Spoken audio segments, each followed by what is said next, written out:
Welcome back, ladies and gentlemen. It is another great day to discuss other people's excellence. I'm the unforgettable one himself, Mr. Brett Carroll, and I'm just a guy that likes BSing at work. The draft is over. The 3 days have gone by. I hope you enjoyed it as much as I did. We got to talk about what happened, right? Here are my draft grades for all 32 teams, including, a little bit of a winners, losers type of thing. Um, the way I broke this down, I broke it down in divisions. I broke down by basically the pros of everybody's draft, the cons of everybody's draft, their best pick, their worst pick, and an overall grade. Now, for some of these, I think everybody has like at least a worst pick, but some of these, that doesn't necessarily mean I don't like the pick. I might just not like when they got him, right? If it's a guy that I like, but they got him, I think a round or two early, that's a bad pick, as opposed to some of the best picks are not just necessarily who you got, but when you got them. If you got a guy in the third round that I thought could have won in the first round, obviously that's tremendous value. So when we look at best picks, worst picks, it's not necessarily the player itself. It's when you got them, what was around you, all the circumstances of it, all that good stuff. So we're gonna roll into this. Let's have fun. Again, let's break down all these grades. All right. Starting with the AFC East. Overall, I thought it was a decent draft for most of them. The Jets killed it. Let's just go right into it. But yeah, killed the early rounds. They did a really good job. Might have had the best first round of anybody in the draft. When you get Sauce Gardner, when you get Garrett Wilson, and when you're able to trade back up because Jermaine Johnson fell all the way to the mid-20s. I mean, how do you beat that? And then in the second round, they traded up for Breece Hall. At first, I didn't like it. Not because, again, I didn't like Breece Hall. I just didn't think it was worth trading up to get Breece Hall. But I talked to some Jets fans about it. So how you feel about this pick? And my boy Samir, shout out to him. He's flat out said, "Look, man, we got the best corner in the draft, the best wide receiver in the draft, and the rest running back in the draft. I'm not going to complain. That's a really good way to set up your team going forward. And when you put it like that, I can't really argue with them. What I mean? Obviously, that's all subjective, but, a lot of people had Sauce Gardner as the best corner. A lot of people had Garrett Wilson as the best receiver, and a lot of people had Breece Hall as the best running back. So it's not like he's bigging up his team. That was one of the consensus, right? So I thought they did really, really good. Really was able to manipulate the board, let some guys fall to them, trade up for a little bit, trade down a little bit. I think they did a great job. The only con is they didn't really have any picks after the fourth round. Some would argue, who cares? Some would argue the bulk of your draft is rounds 2 through 4 anyway. So take a bunch of guys in that range. That's the bulk of your team. Don't worry about the fifth, sixth, or seventh rounders who might not be any more than special teamers anyway. So that's really the only knock I had on it. The only pick that was kind of confusing to me was Jeremy Rucker, only because they had signed some tight ends already. And granted, he's a nice tight end prospect that they can groom, but that was a little bit, head scratching to me. But other than that, I think they killed it. They get an A+ for sure. Buffalo, again, pretty solid. They filled some needs on defense. I think their offense is even more explosive than ever, which is insane. Yeah, they got a lot of Khalil Shakir. That offense is going to be ridiculous. I believe they got James Cook as well, a running back who could also catch passes out of the backfield. Again, they took their offense to a whole nother level. I think that was amazing. And then they filled the holes on defense that they need to. The Buffalo Bills, I hate to say it, they might be the best team in football going into next year. I mean, their roster from top to bottom right now is really good. The only con I really have is I think they reached a little bit on some of those picks, but not enough for me to say, that those were bad picks or to knock them too well. I gave them a B+. Again, I gave them a B+. I thought they hit every single need. And when you're Buffalo, sometimes you can do that, right? Sometimes you can say, hey, listen, we have specific needs, specific holes we want to fill. If we got to reach for some guys that we like to get them to make sure those holes are filled, fine. You know what I mean? The way Buffalo's played the last couple of years, I'm not going to argue with them. They're getting better and better and better. And like I said, they might be the best team in football next year. So B plus for me. Okay. Patriots, from the new class of the AFC East to the old class of the AFC East. I'm at a point now, I'm tired of making excuses for Bill Belichick. Every year he makes picks that make you go, what is he thinking? What is he doing? And we always give him the benefit of the doubt because he's Bill Belichick. He's earned the benefit of the doubt. He's won 6 Super Bowls. But let's be real. Bill Belichick, the coach, we've seen over the last probably 5 years or so now, Bill Belichick, the coach, is one thing. Bill Belichick, the GM, is another. And to absolutely reach on some of these picks just didn't make sense. People were talking about Cole Strange. Here's my thing. You traded down 8 spaces just to flop second round picks. Like I looked at the trade. They traded down 8 picks just to swap second rounders with Kansas City. So Kansas City didn't even give them one of their second round picks. They just switched with them. So I'm like, you moved down 8 spaces in the first round just to move up 4 places in the second round. To me, that, you know what I mean? Like that's not even good value on a trade. So, I don't. And then again, you move down 8 spaces to take a guy that you probably could have gotten with that pick in the second round anyway.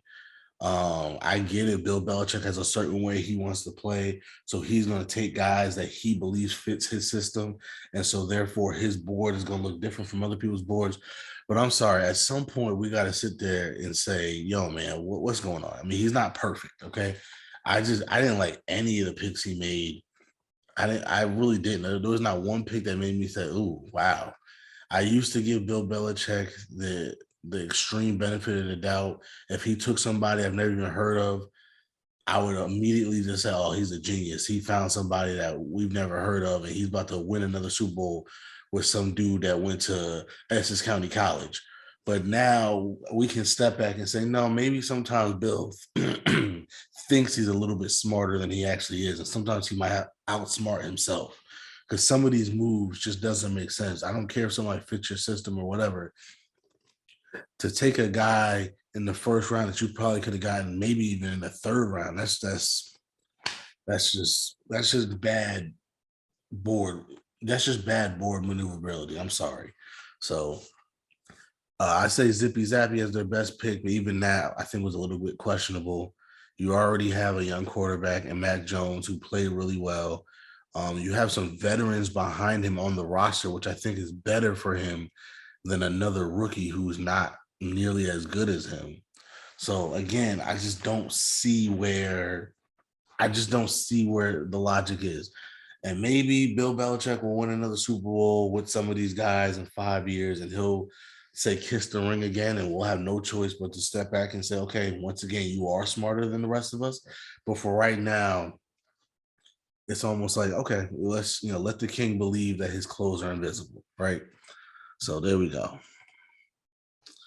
Miami Dolphins. I thought they got great value with the picks that they had. I thought that they did a pretty good job overall. Only con is they didn't really have a lot of picks to work with. Obviously, trading for Tyreek Hill. I think I talked about it on the pod. If you've watched the pod that I talked about that on, I wasn't really a fan of that trade. To be honest with you, I thought it was a little bit too much that they gave up for Tyreek Hill. So there's that. By the way, I watched something the other day when somebody was breaking down draft grades, and they were saying, look, we don't count trades that happen before the draft. Any trades that we mentioned happen on draft day. So That's not part of this. So we can't say, hey, they didn't have a lot of picks. So, oh, but they have Tyreek Hill. Cool.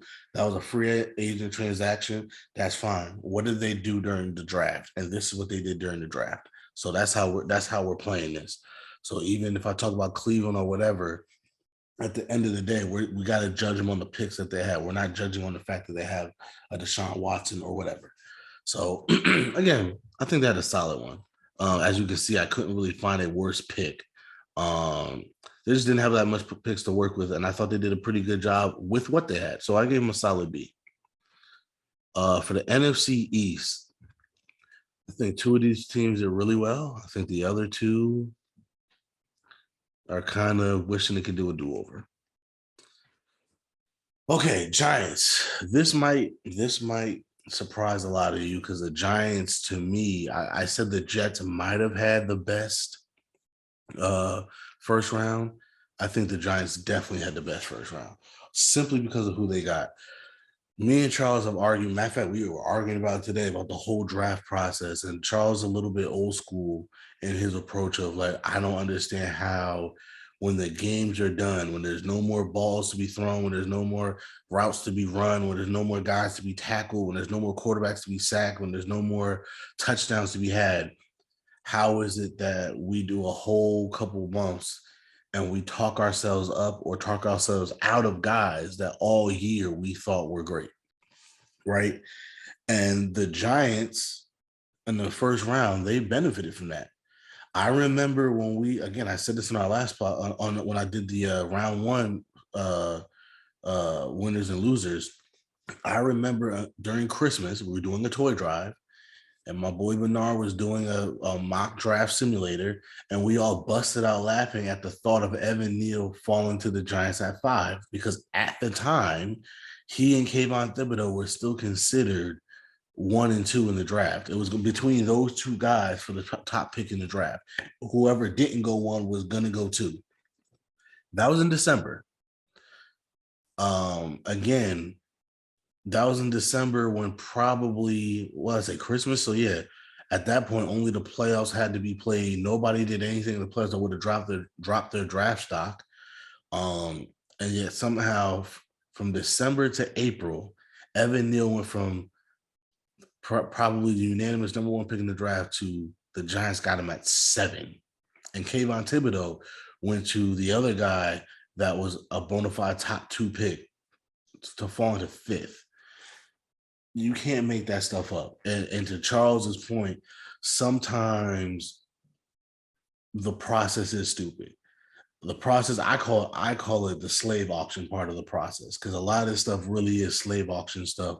The way they really poke and prod and question and try to find out everything they can about these prospects. I say it all the time, and I joke, but I'm also telling the truth. If they can legally get away with it, they would ask these guys to pull down their pants so they can see what's under the hood. That's how bad it is, where it really is modern day slave auction type stuff, where they're trying to figure out everything about somebody before they draft them. And sometimes when it's that long of a wait, January all the way to April, when it's that long of a wait, sometimes you can talk yourself out of these prospects, and sometimes you can over evaluate and over question and over prod and over poke and over everything to get to a point where the two guys that all year were the bona fide number 1 and number 2 pick fell to 5 and 7. I think that's insane. I think that is insane. So New York won day 1. But other than that, I don't know what they were doing. I don't know if they were patting themselves on the back too much on Thursday. I don't know if they thought their draft was over. But from rounds 2 on, I wasn't really a fan of a lot of the stuff they did. I wasn't really a fan of the process in which they, again, a lot of reaches, a lot of guys where it's like, I don't know how you're taking this guy over some other guys. Just a lot of picks that were head scratching to me. And I think they were able to get some guy late, if I remember. That made me say, okay, good. But besides that, everybody else was just kind of eh. So I gave him a C plus. And that's really because they had A plus plus first round. But I got to be honest with you, if you didn't look at the first round, you looked at rounds 2 through 7,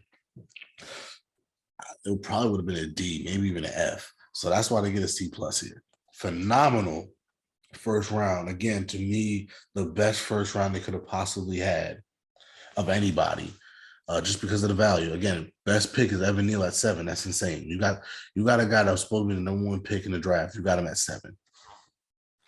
So yeah, C plus for them because great, phenomenal first round.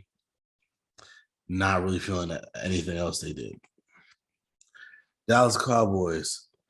Again, it's one of those weird things where, yeah, they filled some needs, but I think they reached on a lot of people. It was almost like they kind of didn't really have a plan. It was almost like, okay, well, we're up. What do we need still? Okay, who's available? All right, let's just take a guy. I do love the Jalen Tolbert pick. He's one of my favorite wide receiver prospects. So I did like that pick. Who did they get? I think they got Damon Clark later on in the 5th or 6th round. I think I love that pick. Those were two really good picks. Everything else was kind of like, okay, like I guess. Even a guy like Jake Ferguson, he's kind of going to be your backup tight end. I don't necessarily understand why you would take him when they took him. You know what I mean? It's just not really great on the Cowboys end. And the offseason that's kind of been blah. This was a draft that was blah for the Cowboys. So I don't know if too many Cowboys fans are optimistic going into this year. And after the draft, I don't think any Cowboys fans are any more optimistic. I'll put it to you like this.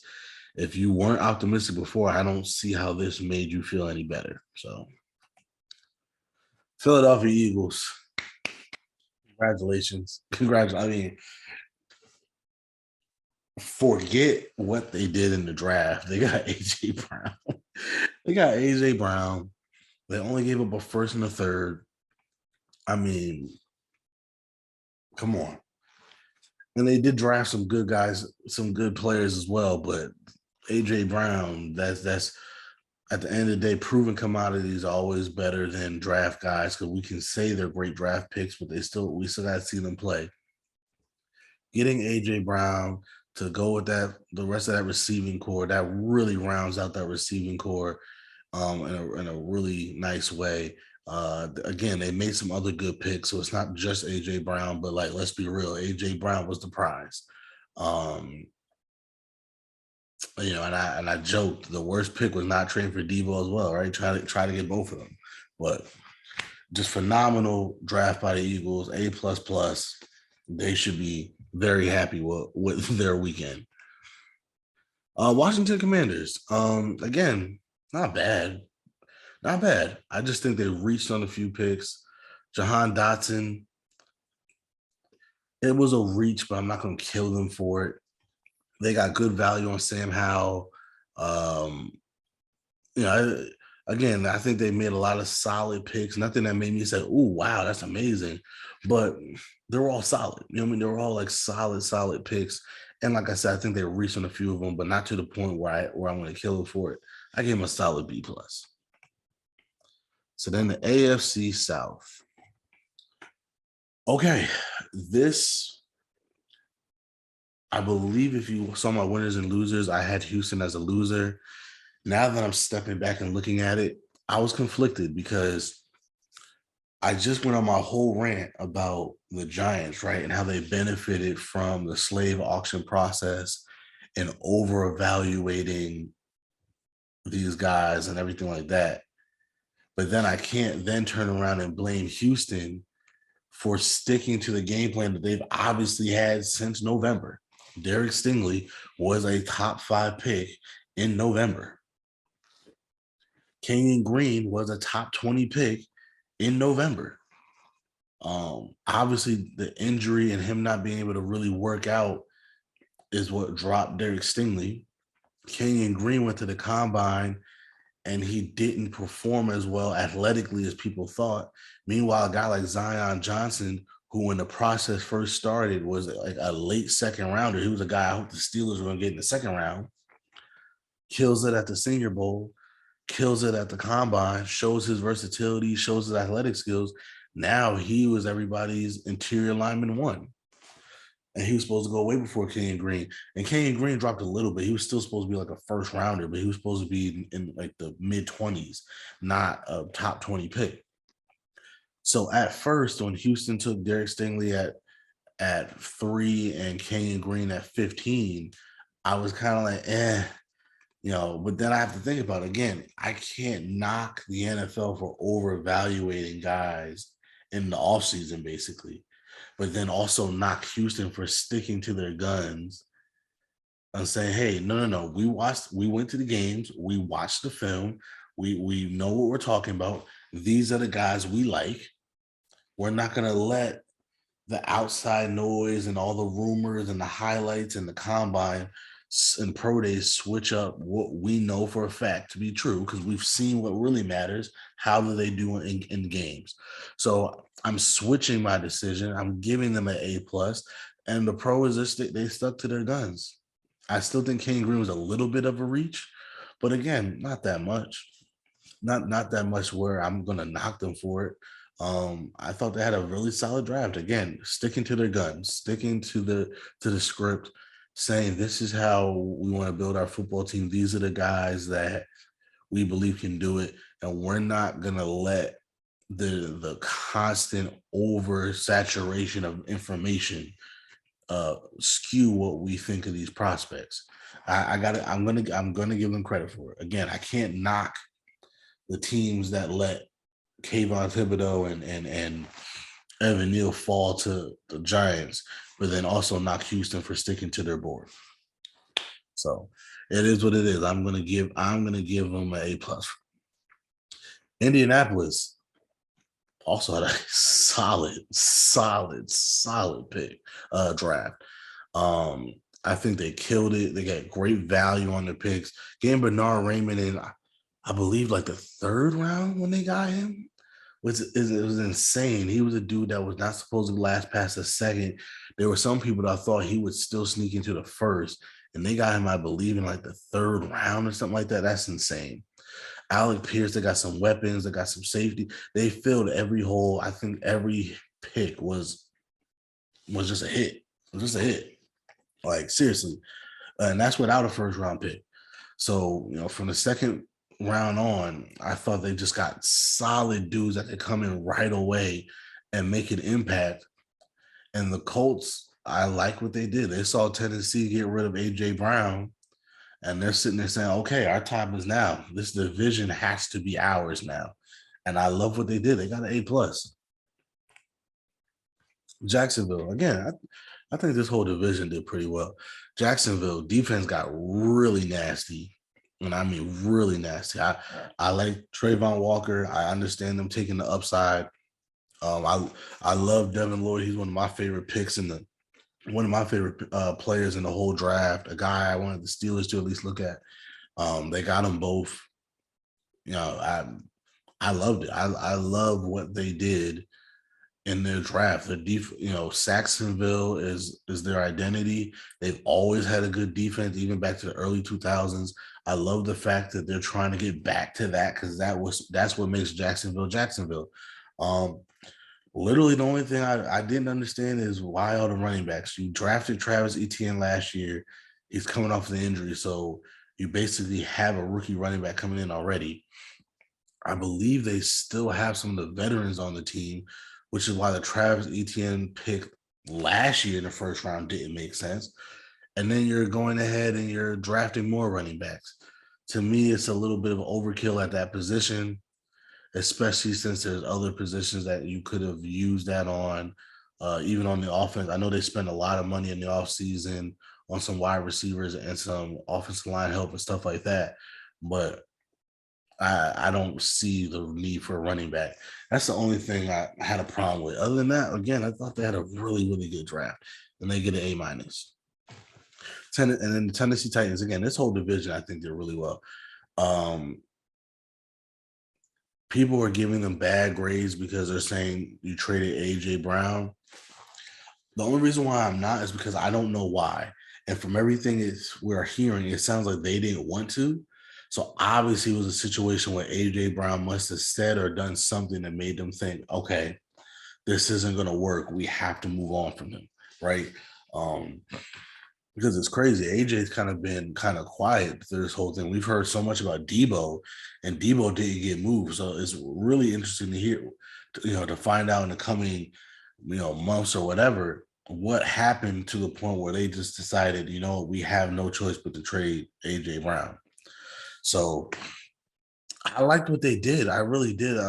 Getting Treylon Burks, who is a mini AJ Brown. Hopefully, he can do some of the same things for them. I thought that was very smart. I think they did a great job of getting value and taking advantage of their picks, um, doing what they can to get some good picks to at least tread water, right? When they first traded AJ Brown, I figured, oh, it's over. They're done. The Colts are about to run with this division. But I'm not gonna lie, they had some really solid picks that make me say, you know what, they can still compete at a high level. And then getting Malik Willis in the third round, like you can't beat that. The guy with the highest upside in the draft. He doesn't have to play right away. He's going to a good coach. He's going to a veteran in Ryan Tannehill, a guy that if he's going to develop into the star that he's supposed to be, Tennessee's not a bad place to do it.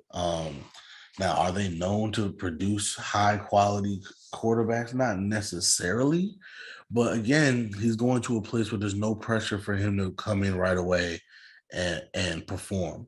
So he's going to be able to get maybe even 2 years to develop before he ever sees the field. And that alone is good, right? No matter what, that alone is a good thing. So I like it. A minus. Again, I'm gonna knock them a little bit for trading AJ Brown, but from what we're hearing, for whatever reason, they felt they had no choice. So I can't I can't kill them if they believe at least that they did everything to please AJ Brown, and AJ Brown still was like, nah, I don't want to be here. At some point, it's like, okay, well, we did everything we could. Unfortunately, it is what it is. So A minus. Okay, NFC South. Falcons, another solid thing. They did a great job. They accumulated talent, both for now and for the future. Um, Desmond Ritter was one of my top three quarterbacks in this class. I like him a lot. Um, I have him as worst pick, but I'll get into that in a minute. Um, but he's going to be the quarterback of the future. He looks good in red and black, so I guess that's why they took him. Arnold Ebiketie, I would really love that pick. They just got a lot of solid picks. As much as I love as much as I like Desmond Ritter, I'm surprised they didn't go with Malik Willis or Matt Corral or somebody with a higher upside. The one problem with Desmond Ritter is, yeah, he might be NFL ready now, but his upside isn't that good. I like Ritter better than Pickett. I think he has a higher upside than Pickett. So I can see where I can see where they took Ritter, kind of like the best of both worlds. Like he's the safer pick, but he still has somewhat of an upside, even if it's not as large of an upside as Malik Willis and the rest of them. So I get it. I'm just a little surprised. A lot of times when you have basically your pick of the litter, a lot of times guys would have went for the higher upside dude, and they didn't do that. So, maybe they think Desmond Ritter has a higher upside than other people. Again, I'm not gonna knock them too far forward. They got an A. Panthers. Okay, hear me out. Hear me out. You see the grade. It's either a C plus or an A minus.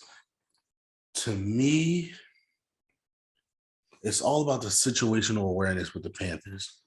I put them in my losers with Akim Iguanu. Not because I don't like Akim Iguanu. I love Akim Iguanu. Some people think he's the best player in the draft. Some people thought that he was the best offensive tackle in the draft. Obviously, the Panthers thought so because they had all three guys at their disposal, at their pick of the litter, and they picked Akim. My only issue is situational awareness, and the same thing with Matt Corral. I'll get to that in a second. But when it comes to Kim, again, I kind of said this already with my winners and losers from round one. To me, again, situational awareness. The Panthers have been so desperate to find a left tackle.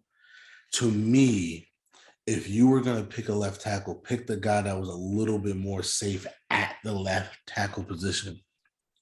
What makes a Kim so good is he's kind of like the best of both worlds, right? He's kind of the safer pick. He can be a guard, he can be a tackle. He's a good run blocker and a good pass blocker. He's not as good of a pass blocker as Charles Cross. He might not be as good a run blocker as Evan Neal. To me, Evan Neal would have been a better pick, in my opinion, only because Evan Neal is like a true left tackle. I know people can say he can play left and right, but to me, Evan Neal is a true left tackle. And for a team that has been so desperate to get it right at that position, I would have just taken the quote unquote safer guy at left tackle. Now, again, if Akim is their left tackle, for if he develops into the left tackle of the future and he's a Hall of Fame perennial Pro Bowler at the left tackle position, I'm fine with it. And again, if Evan Neal was taken already and they had to quote unquote settle for Akim, I'd be ecstatic. Me personally, and you saw it in the mock drafts that I've done, whenever the two of them were both available, I would take Evan Neal. That's just me. In terms of Matt Corral, okay. Again, it's weird to me. Are you trying to save your job or are you trying to build for the future? To me, taking Matt Corral, especially trading up to get Matt Corral, to me doesn't make sense. You trade away a third round pick next year to move up. So already you're already digging yourself in a hole for next year as if you haven't learned your lesson with the Sam Darnold trade, right? To take Matt Corral, who is probably not going to play this year. You know what I mean? Like, for those who don't know, the reason why these quarterbacks were so low in such low regard is because there were two different categories. Either they were NFL ready but had like zero upside. That's the Kenny Pickett's, that's the Desmond Ritters of the world. Or they had crazy upside, but they're not at all ready and they're lacking in size. That's the Malik Willis's of the world. That's the Matt Corral's of the world. Matt Corral has a laser arm. He might have besides Malik Willis, he might have the best arm talent in the draft. He's got a little Brett Favre in him because his arm talent's too good. So a lot of times he believes he can make throws that he shouldn't make. But the biggest problem is, one, he's small and he's tough as nails. I will say this. I want to give him his credit. He's the type of dude that would rally a locker room. Guys will run through a wall for him because they know he would run through a wall for them. But that's part of the problem, right? He takes a lot of hits. He's not afraid to, when he runs, he's not afraid to try to run people over, even though he's not as big as other guys. And that's not good. Even if you are a big quarterback, ask Andrew Luck, ask Cam Newton. Those hits add up. So that's something he's definitely going to have to work on at the next level, is making sure he protects his body by sliding and getting out of bounds. So that's one. That's a big thing right there. Two, again, it's kind of short, kind of, been injury prone. He's coming off a knee injury. So that's a little scary. And two, again, I don't think he's going to play this year. He came from a system where it's one read and that's it. That takes some time to really adjust. I don't see a situation in which he plays this season. So if you're Matt Rule and Fitterer, the GM, why did you get him if he's not going to help you this season? To me, when they first traded up, I thought they were going to take either another offensive lineman or wide receiver or a defensive player, somebody that's going to help the team right now. And they took a guy, Matt Corral, that I don't see playing this year. So that was really, really, really weird to me. I love the upside. I love the value, obviously. They got him at 94. So I can't knock the value of it. But it just doesn't make sense in terms of what they need to do. They're on the hot seat. And by the way, I think this is a David Tepper issue with the owner. You signed the guy to 7 years. you can't really be complaining after 2 years. If you sign a guy to 7 years, it tells me that you were willing to trust the process. As we know the phrase to be at this point. And I understand the first 2 years were underwhelming, but you can't go from 7 years to okay, now after year three, you're done. So and to me, I don't like when owners do that because you get situations like this where guys are now desperate to keep their job. So I'm surprised they didn't trade up more and destroy next year's draft capital more to try to save their jobs this year. Because a lot of people would have done that. I'm glad they had the restraint not to do that this year. I thought they would. I really did. I thought if they couldn't trade back, I thought they would be trading up and doing whatever they could to get back into day two, early day three, to try to salvage this draft class and salvage this year's team. And luckily they didn't do that. I got to be honest with you. I love the way they draft. We can say whatever we want about Matt Rule as a coach. Him and Scott Fitterer as a draft team, they're really good. I love some of the picks they got. But you see here the 2 picks, Brandon Smith and Cade Mays, both incredibly valued picks. I like the other linebacker they got as well. But again, they did some for a team that didn't have that many draft picks. I do love what they did with a lot of their picks. Again, situational awareness is kind of what scares me. Now, if David Tepper came to Matt Rule and came to Scott Fitterer and say, hey, listen, you know what? I've had some time to cool off. You're right. I should give you at least the majority of the contract so you're safe for at least another 2 years. Then I love the Matt Corral pick. Because again, the upside is there. You get him, he doesn't play this year. Maybe he's your starter in 2023 and beyond. And it's a great pick. But again, if they picked him to try to come in and be the savior this year, I think that's a really stupid pick. So that's why I have either a C plus or A minus. I gotta see if Akim becomes that left tackle that we need, and I gotta see what the plan is for Matt Corral. I have A minus there. I gotta be honest with you. That might be an A plus if those two things work out the way they're supposed to work out. The fact that they weren't able to trade back still annoys me. But again, I really love what they do with their drafts. This is the 3rd draft in a year in a row. I say, you know what? I kind of love the picks that they're making. Again, the Matt Corral thing is a little weird to me because I don't know what they're trying to do with that. But we'll see. Like I said, I couldn't decide. It's either a C plus or an A minus. That's it. Either they reached on Matt Corral, just in terms of situation, or like him and Matt Corral going to be the face of this franchise going forward. In which case, great job. Saints. Okay. I liked what they did early. They filled a lot of needs very early in the process, which I think was good. They hit needs hard and fast, which is really good. I think they reached a little bit later. Nothing crazy. I love Chris Olave. I think he's going to be a great fit for them. Alontae Taylor, a little bit of a reach, but again, not that bad. I think it was a solid B plus. Tampa Bay, again, interesting draft. I think they had a really strong start. Logan Hall I thought was really good. The finish was a little bit I think they kind of like mailed it in after a couple of rounds, but again, nothing terrible. Getting Luke, I don't even want to try to say that last name. The tackle from Central Michigan over Bernard Raymond. Like I just praised the Colts for getting Bernard Raymond, but that's because the Buccaneers took his teammate. Again, a little weird to me. So a solid B. Nothing terrible, but a solid B. Okay, the AFC North.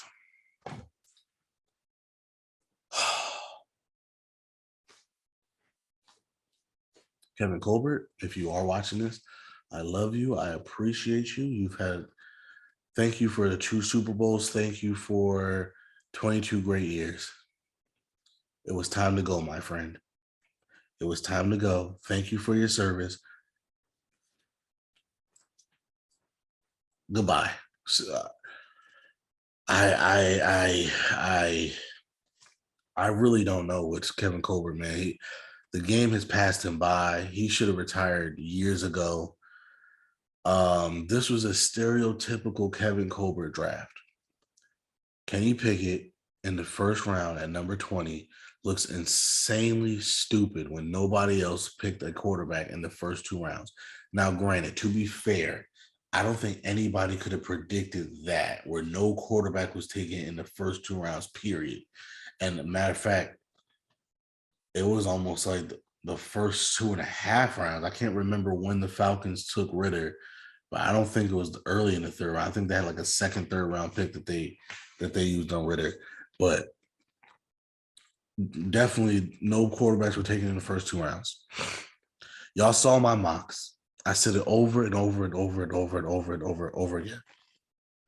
If you're gonna take the quarterback, please trade down first. Get some more picks in day 2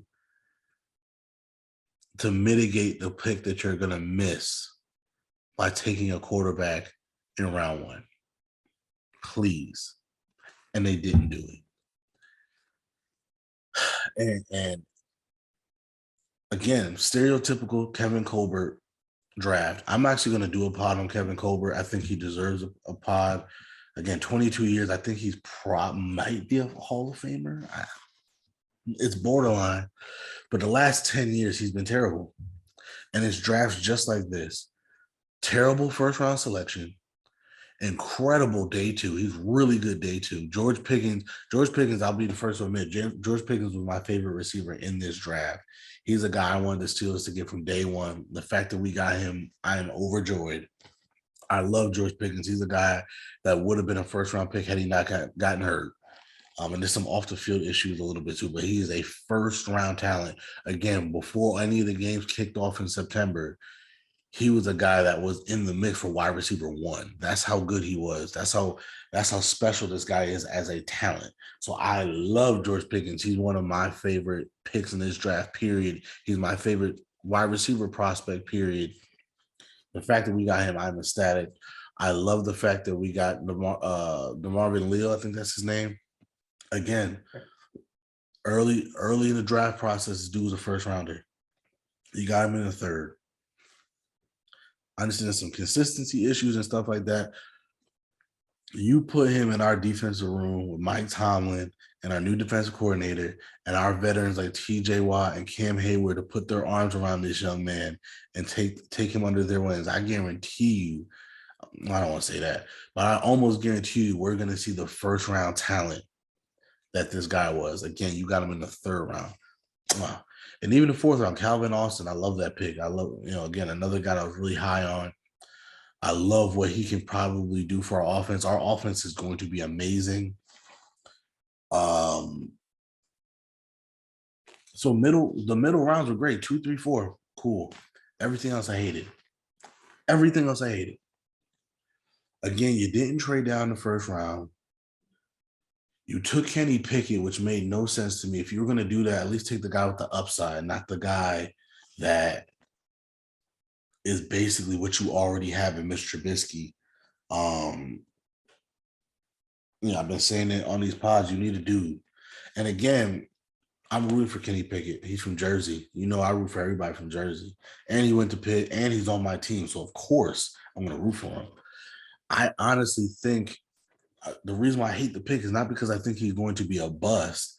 It's the opposite. I think in Pittsburgh, he's going to be the greatest version of himself he could be. I think Pittsburgh and New Orleans were the 2 teams that best suited for him to reach his ultimate potential. And I think his potential is actually a little bit higher than people give him credit for. I've said it on the pod before. I think he's Baby Burrow. But the problem is Baby Burrow good enough? Because the real Joe Burrow is in Cincinnati. And Lamar Jackson's in Baltimore. And Deshaun Watson's in Cleveland. And so even if he hits that ceiling of Baby Burrow, he still might be the worst quarterback in his own division. Not to mention the Patrick Mahomes of the world and the Josh Allens of the world and Justin Herberts of the world, and at least for the next couple of years, the Russell Wilsons of the world and anybody else that might be on the come up in the AFC. You can't take a guy at 20 that doesn't have the high upside. You can't. You just can't do it. And so again, and again, what I mean by the game has got past his due by, he sat there and said, "Oh, I didn't think Kenny Pickett would be there at 20." What? You didn't think Kenny Pickett would be there at 20?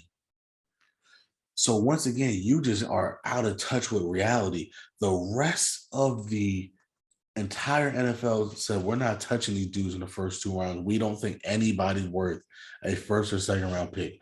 And yet you thought Kenny Pickett was going to be a top 19 pick.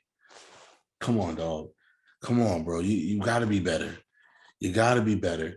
And from what I'm watching this draft, it's almost like they had a piece of paper and they said, these are the guys we want. Come hell or high water, these are the guys we're going to take. We're not going to pay attention to what's going on. We're not going to pay attention to who else is falling. We're not going to pay attention to who's moving up. We're not going to pay attention to what anybody else is doing. These are the guys we want, and we're going to take them no matter what. I knew we were going to take a quarterback in the first round. I was prepared for it. When they said Kenny Pickett over Malik Willis, I was like, wow, you got to be kidding me. But I was prepared for us to take a quarterback. I was prepared for us to take Connor Haywood. I knew we were going to take Connor Haywood. It's Cam Hayward's little brother. We already got both the Watt brothers, well, 2 of the 3 Watt brothers. I knew we were going to take Connor Haywood. To take Connor Haywood with the first pick, with our first pick in the 6th round, after not having a 5th round pick, after only having a compensatory 4th round pick, after watching especially a team like the Ravens who had 6 4th round picks. So after watching all these guys that you could have potentially gotten come off the board, all of them, all of them, all of them, all of them, all of them, for you to take Connor Haywood with that pick in the 6th round, when, by the way, Darion Kendrick was still on the board, Tyreek, whatever his name is, the other cornerback was still on the board. We never drafted a defensive back, by the way. Never drafted a defensive back. We took literally only one defensive player in the entire draft. Everybody else was offensive. When we had real needs on defense as well. For you to take Connor Haywood, who's a fullback, in that position, it's just stupid. It's just stupid. Again, I was prepared for us to take Connor Haywood. I was hoping they would take him with one of the 7th round picks. You take him with one of the 7th round picks, okay, fine. But you cannot wait the entire 5th round and really the entire 6th round and then take Connor Haywood. You can't do that. I was sitting there watching all these dudes still on the board, watching other dudes come off the board. I'm sitting there screaming at my TV, please trade up, trade back into the 5th round, trade up into an earlier 6th round pick. Please take some of these dudes. They never did. And like I said, it was almost like they had their mindset on who they wanted and they were just going to take the regardless, because every time we came up to pick our draft, the card was in like almost instantly. They didn't make no calls. They didn't survey the landscape to see who else was there. It was like, oh, our guy is still here. We're just going to take him without paying attention to what the hell was going on. And so for me, Kevin Colbert, I love you. I appreciate you. You've been the GM since 2000. You've done an amazing job. You should have retired 5 years ago. And I am so happy that this was your last draft because you potentially screwed this team. Thank you for George Pickens. I appreciate it. Thank you for him. But my God, again, very strong middle rounds, terrible start, probably even worse finish. No manipulation of the board. They took another quarterback in the 7th round. It's just like, come on, man. Again, the need to have 4 quarterbacks. You could have traded Mason Rudolph for a 5th round pick, and that would have been good. You didn't do it. You had to pick another quarterback in the 7th round just to say you have 4 quarterbacks on the roster. Again, love you, bro. But it was your time to go, and I'm glad you're gone. And whoever is your replacement, he better start Monday because this is ridiculous. And it better not be somebody in-house too. Get some new blood, get some fresh perspective, somebody who's innovative, who knows what the hell he's doing. I would love Louis Riddick. I don't think they're gonna get him, but still, bro, terrible. And I'll break this more down when I do the Kevin Colbert pod. This is exactly the type of draft he does. Usually terrible first round, great middle rounds, terrible 5 through 7. So Cleveland Browns.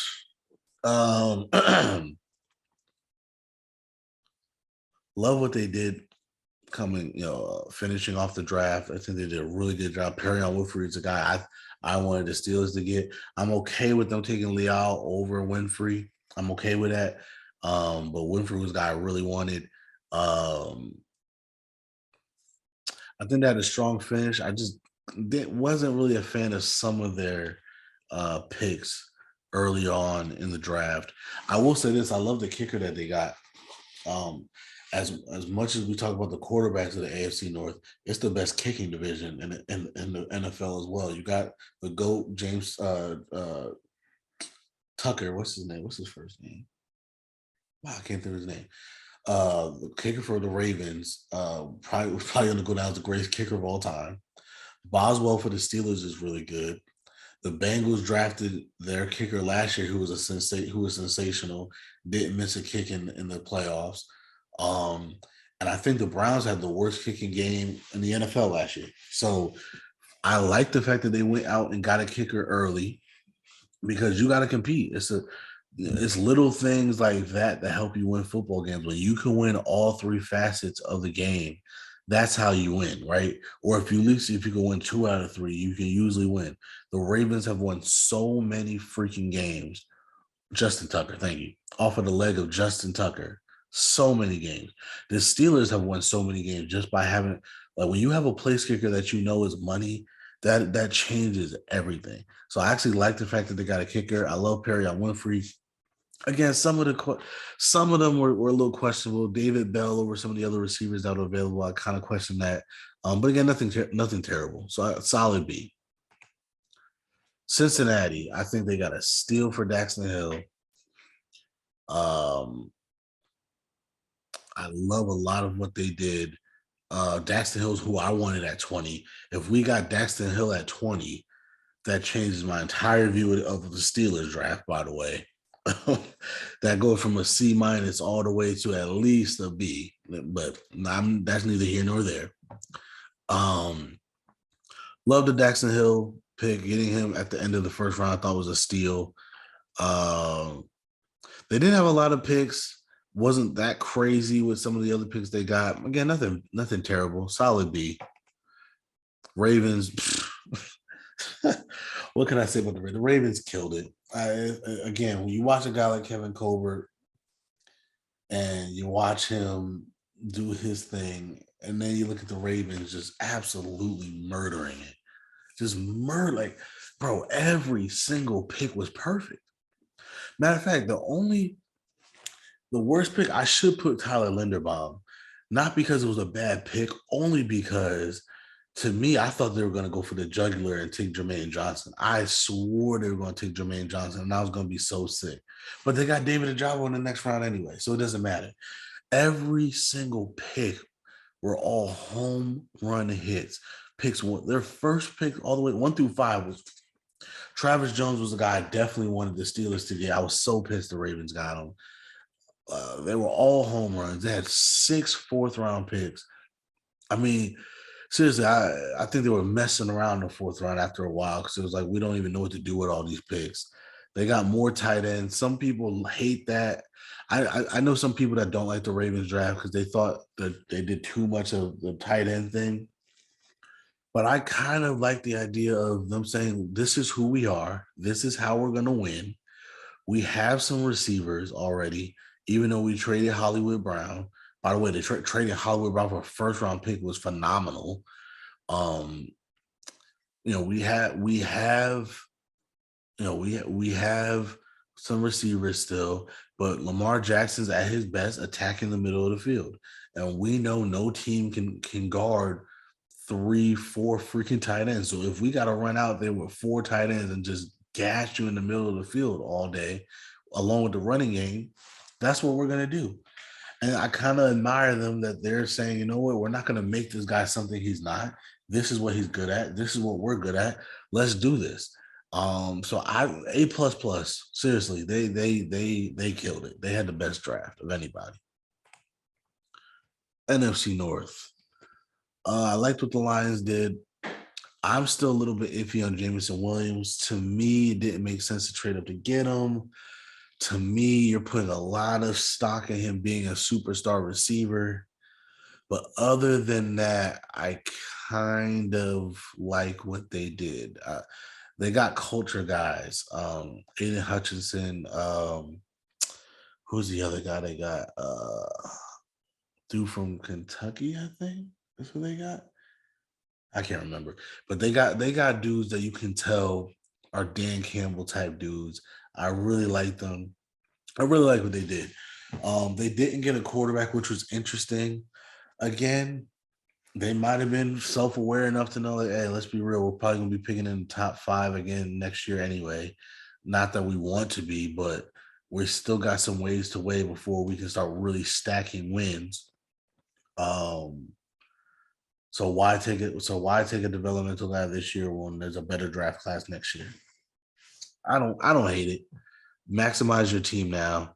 Again, I think if they didn't trade up for Jameson Williams, they might have taken the guy at 32, but they did. They traded up for Jameson Williams, and it is what it is. I still give them an A plus. The Packers, I think they got a lot of good players. Devontae Wyatt, another guy would have loved to take at 20. Um, I like that they traded up for Watson in the second round as a receiver. To me, I just don't like this dynamic between them and Aaron Rodgers. It's almost like they're like, no, we're gonna find not to uh every excuse not to draft a receiver in the first round. The Vikings are interesting. I'll get to them in a minute. They traded down twice within their own division. They traded down with Detroit to give them Jameson Williams. If you're the Packers, you're telling me you didn't think to do that. Why didn't you trade up to get Jameson Williams? That's something a lot of people thought they would do. Um, Obviously it didn't happen. And so maybe to their credit, maybe they said, well, damn, had we known Minnesota was willing to trade with their division, we would have done that. And to be fair to them, they traded with Minnesota in the second round to get Christian Washington. So in fairness to them, maybe they just didn't know that Minnesota was that open for trading within the division. But I just feel like they were totally content going into this draft, sitting at 22 and 28, and Watt kind of having a feeling that the receivers would go early so that they didn't have it, so that they had an excuse not to draft one in the first round. I think that's a little corny. At some point, show your superstar Hall of Fame quarterback that you care about what he's asking you to do, right? At some point, it's like, damn, all right, we had 2 first round picks. We could have packaged those 2 picks and went up and got a guy that we really liked. You're telling me even as high as Atlanta at 8, you're telling me Atlanta, who again is trying to rebuild and get a whole bunch of draft capital, you're telling me they wouldn't have taken 22 and 28 to move so you can move up to 8 to pick whatever receiver you wanted? That's just me, man. That's the only knock I have on there. That's the only knock I have in the draft. I think they did a really good job. I just think they're not taking this wide receiver thing seriously enough. And I think that's going to continue to bite them in the ass. That's just me. And I just think it's weird. I just think it's a weird, petty game that they're playing with Aaron Rodgers. And I don't know who's right, who's wrong, but I just think it's just weird. Vikings, again, killed it. Killed it. I think they mastered board manipulation, got incredible value on a lot of their picks. The worst pick they have is a guy I really like. I think they reached on him. But other than that, I love what they did. Getting Andrew Booth in the second round, again, a guy I would have loved the Steelers to take at 20. Getting who they get? They got the safety they wanted, Lewis Cine at 32. I forgot who this is. I totally forgot who this is, but this is a guy I wanted as well out of Oklahoma. I can't remember his name right now. Again, great value when they got him. They killed it. They really killed it. I'm blanking because I did this all in one day. I spent all day doing this. And I'm blanking on who this is, but this was another great pick. That's how much I love the draft. I wanted to mention as many players as I could, so I mentioned Booth, I mentioned Ingram, I mentioned Lewis Cine, and I wanted to put his picture up so I can mention him as well. And I can't for the life of me think of who this is. But they killed it. A plus plus. They. I thought they did a great job. Seriously, especially early on. Chicago. Um, I liked what they did. They got some playmakers in defense. They did a lot of stuff. I'm just confused on why they didn't address the offense at all, really. You have a young quarterback in Justin Fields who needs to develop, and you didn't really give him much to work with. That was really weird to me. I know you're Chicago. I know you're known for your defense, but you've never had a legit superstar quarterback. You finally have somebody that could be that guy, and you didn't take advantage of it. To me, that wasn't good. That's a C minus. AFC West, Broncos. I think they plugged a lot of holes. They're really good. Picks were a little lackluster, in my opinion. I love Nick Benito, a guy I wanted the Steelers to get. Um,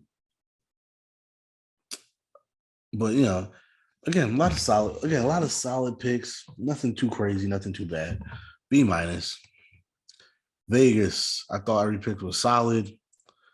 Nothing really stood out though. That's why I didn't really have a best pick or a worst pick. I think they just had a lot of just good picks. So B plus, nothing crazy, nothing really crazy to talk about here. But Raiders, you weren't talking about this draft anyway. Let's be real. You're still, your mind is still blown about the offseason and the trades that you made. So it's okay. You could take you. It's okay, Vegas. Let everybody else shine that weekend in Vegas. You kind of had your party already. Chargers. Again, I liked what they did. Zion Johnson was really good. Uh, they got uh, the guard from Georgia, somebody Slayer, whatever his name is. They got him really late. I love that pick. Some people think that they might use him at tackle. We'll see about that.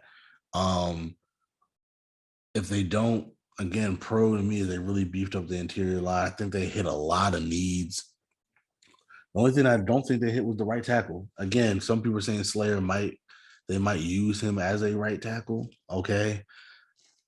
I gotta see. I gotta see what that looks like.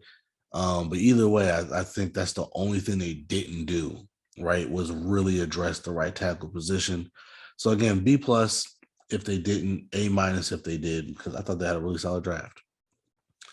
Kansas City, they killed it. They killed it. Incredible value. Did a really good job of just getting great players at every position. They got a Rutgers kid, so they're getting a good grade from me. Isaiah Pacheco, good running back for them. He's gonna play. He's gonna be good for them. Um, Isaiah Pacheco with their offensive line is gonna be stupid. Isaiah Pacheco, for those who don't watch Rutgers, he's really freaking good. We just don't have a good offensive line, and we're playing the Big Ten when everybody has a great front seven, and we don't have a good offensive line. I'm almost that might be insane what he does on the NFL level behind a good offensive line because he's gonna be seeing holes that he's never seen before in his life. I thought Kansas City just killed it. They really did. Um, they A plus plus.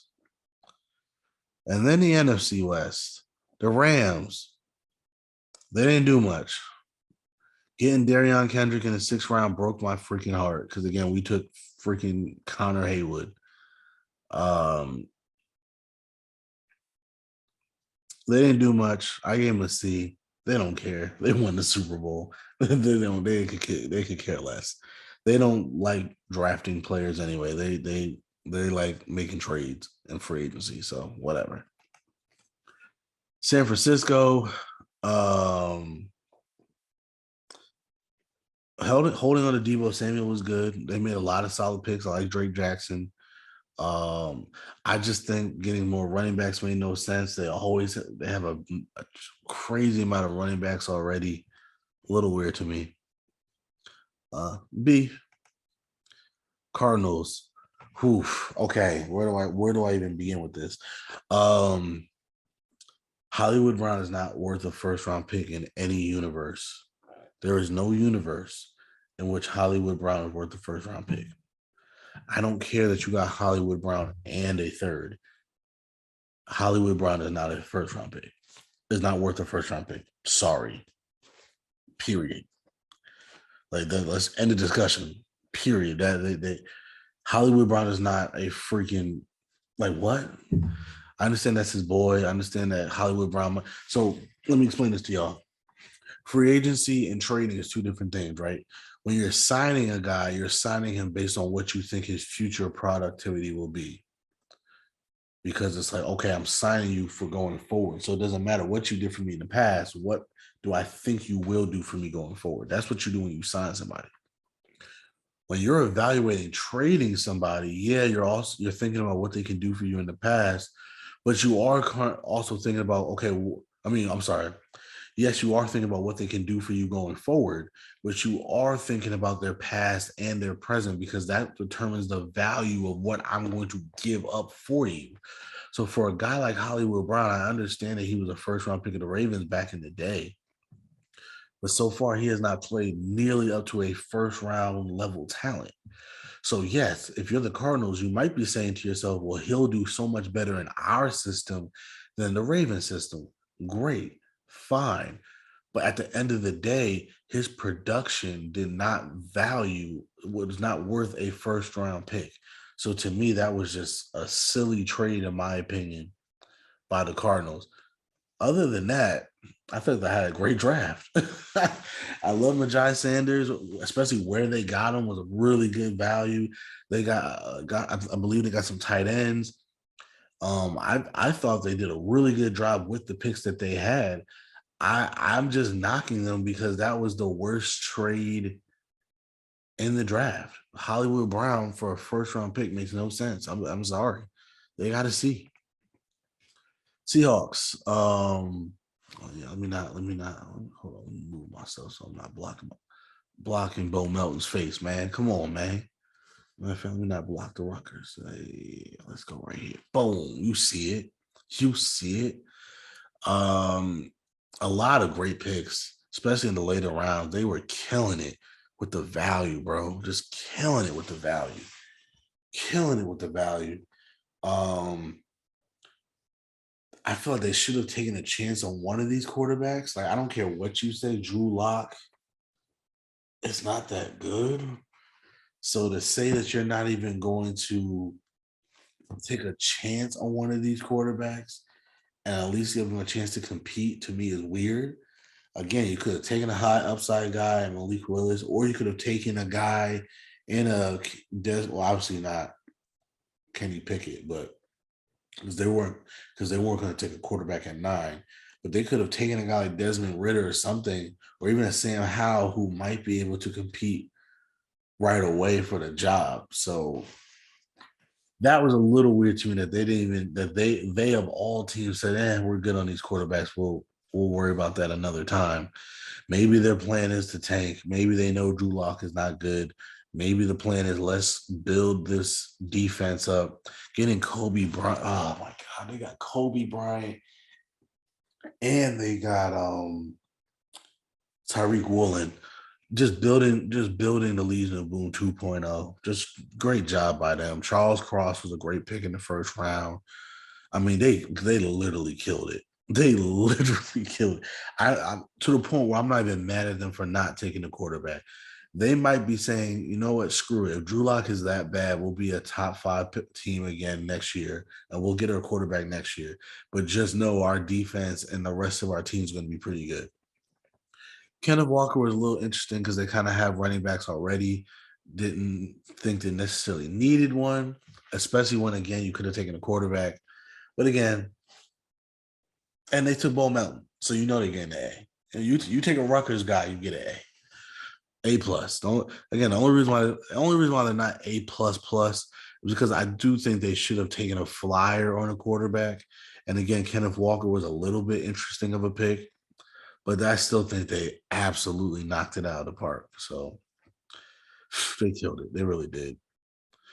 Okay, so draft winners. Winners, Baltimore, the Vikings, Chiefs. Those three killed it. Baltimore is definitely the best draft of anybody. The Jets should be really happy. Houston should be really happy. The Colts should be really happy. Colts might have been an A plus plus, but not having a first round draft pick, it's kind of hard to give you an A plus plus when you don't have a first round draft pick, right? But they killed it. They killed. They killed it. Lions should be really happy. And again, Seahawks killed it. Those, what was that? 1, 2, 3, 4, 5, 6, 7, 8 teams. They killed it. They killed it. Losers, Steelers, again, don't get me started. Bears, very questionable. And the Patriots, I don't know what the hell Bill Belichick was doing. But yeah, those are my draft winners and losers. Those are my draft grades. Let me know what you think. Thank you so much.